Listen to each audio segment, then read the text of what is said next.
Greetings and welcome to my channel. This is Sorcerer Tal. You can also find me on Facebook in the Sorcerers Guild. Today on Becoming Weird, we are going to be talking about OofoO as opposed to Wenga. Now you may remember in the last video of this series we talked about Wenga and how Wenga is the unpredictable, the unexpected potential that comes about when two lines of OofoO grind against each other or are broken in some way. So then what are these lines of fate? What are these concurrences of possibility that we call OofoO? Okay, well let's start with a very basic understanding of it and the idea of quarters. No matter how many times you flip a quarter, it is always going to be 50-50 chance on that flip that it is heads or tails, yeah? And that's the Wenga. That's that possibility in that moment, unaffected by anything outside of it. Okay? Now, OofoO. Let's say you flipped that coin 5 times, and each time it came up heads. Now, despite the fact that technically, when you flip that coin, the odds are 50-50 that it'll come up heads or tails, in the context of it having been flipped 5 times, that affects the odds of that coin coming up heads again, because the odds are much less than 50-50 that it will be heads 5 times in a row. So each time you flip it and it comes up heads, the odds become a little bit smaller that it can become heads next time. And I realize that's slightly confusing because often I talk about OofoO as repeating patterns, but the repeating pattern here is there's a 50-50 chance of the coin landing on heads. And so then each time it's flipped, you have that other 50-50 chance of it being heads 50% of the time.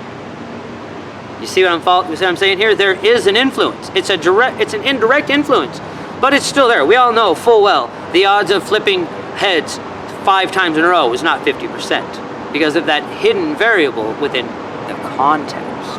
Yeah? Okay, so context. On to the next part.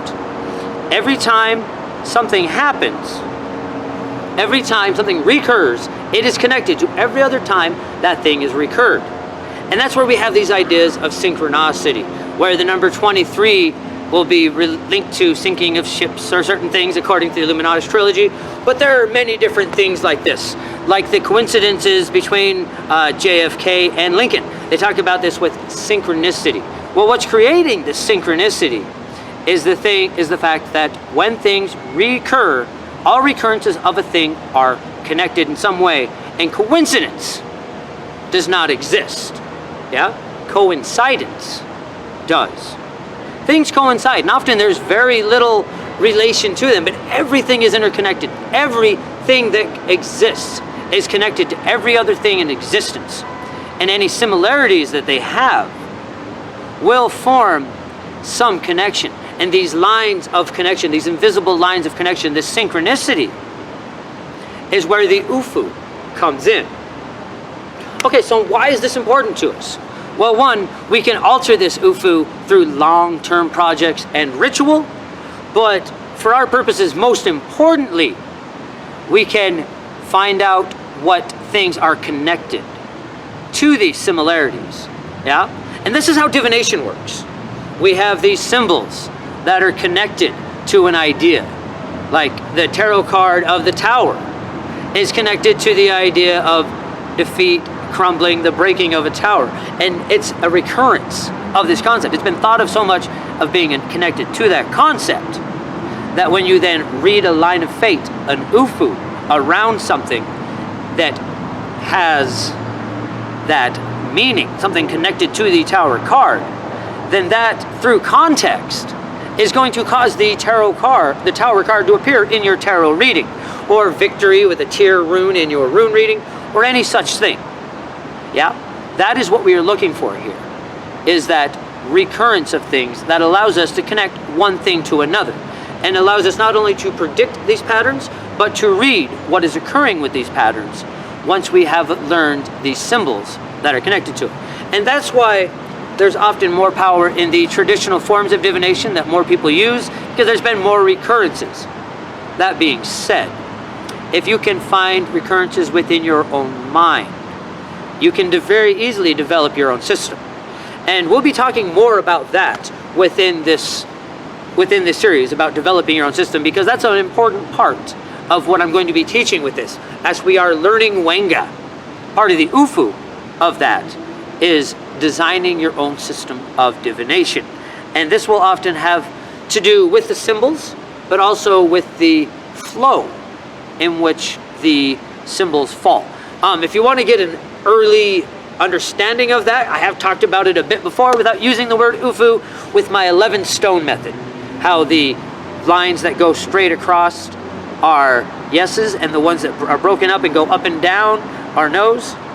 And how each piece correlates into the next and just catches the wave of the situation and that flow or OofoO around it to create the answer. But again, that's going to be a later video. I chose to put this one out on Sunday because OofoO is, I don't know, it felt like Sunday is a more appropriate day for a video on OofoO than Saturday for the Wenga. Let's see, what more do we want to talk about this? A lot of people have asked me questions about beings associated with OofoO or Wenga. There are no beings. Yeah, these are actually terms that many different beings use. This is not a human-based form of magic. This is something that the spirits use to perform their own magic. And that is what we are learning here. But part of that, of course, is we're going to need their access to the crossroads. Which is why the next video is going to be on the spirits that we'll be working with to perform Wenga. Like I said, I'm not going to name them just yet, because once I say the name, that is a significant thing, and it will honestly, it's going to affect a lot of things once I acknowledge their name. But we will get to that in the next video. Let's see. I'm sure you've noticed that I'm in a different location today. I'm actually filming from the last spot on my ghost tour. I'm at the Capitol Theater downtown. It just felt like a fun spot to film for tonight. I want to acknowledge I didn't do a video last week. I just got kind of busy. I am going to start the Sorcerer Tal's Tales very soon, starting with a story of my childhood about me trying to find the monster under my bed. At any rate, I think that's going to be it for this episode. Thank you once again for joining us. If you haven't subscribed to the channel, please take the opportunity to do so now. Until next time, bright blessings and an interesting fate. This has been Sorcerer Tal.